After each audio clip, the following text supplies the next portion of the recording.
Subscribe कीजिए sonic octaves kids channel को और बेल आइकॉन दबाइए नए कार्टून वीडियो सबसे पहले देखने के लिए। इस कहानी का नाम है नमक विक्रेता और उसका गधा। एक गांव में एक नमक विक्रेता रहता था। वह नजदीक के नगर से बहुत सारा नमक खरीदता था और नमक की सारी बोरियां अपने गधे पर लाद कर अपने गांव वापस चला आता था।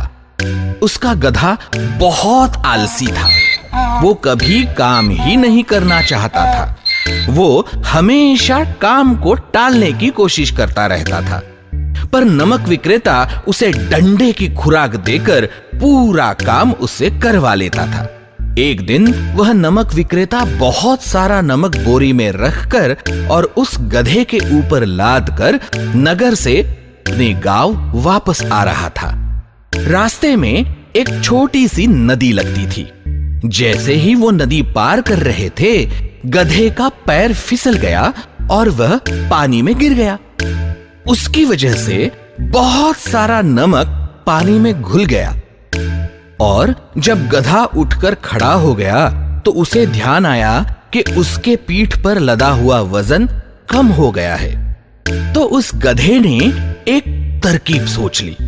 उस दिन के बाद जब भी उन्हें उस नदी से गुजरना पड़ता था, गधा जानबूझकर उस नदी में डुबकियां लगाता था कि जिसकी वजह से नमक पानी में घुल जाए और उसका वजन कम हो, जिसकी वजह से उसे कम वजन ढोना पड़े।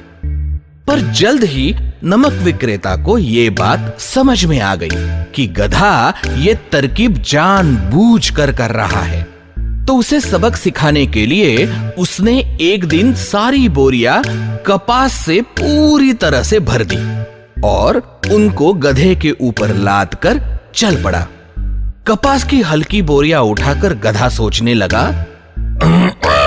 अरे, हर रोज नदी में डुबकियां लगाने के कारण वजन हल्का हो जाता है। तो आज तो वजन पहले से ही हल्का है, तो बाद में तो और हल्का हो जाएगा। तो खुशी खुशी जब वह नदी पर पहुंच गया और नदी को पार करने लगा तो उसने हमेशा की तरकीब की और वह गधा नदी के पानी में बैठ गया। पर इस बार तो परिणाम उल्टा ही हुआ। कपास ने नदी का पूरा पानी सोख लिया और जितना वजन था उससे कई गुना वजन बढ़ गया। तो जैसे ही गधा उठ के खड़ा हो गया तो बढ़ा हुआ वजन उठाकर वो तो चल ही नहीं पा रहा था। पर नमक विक्रेता ने डंडे का प्रसाद देकर उसे उठाया और पूरे रास्ते में घर तक डंडे के प्रहार खाते खाते उस गधे को पूरा वजन उठाकर आना पड़ा।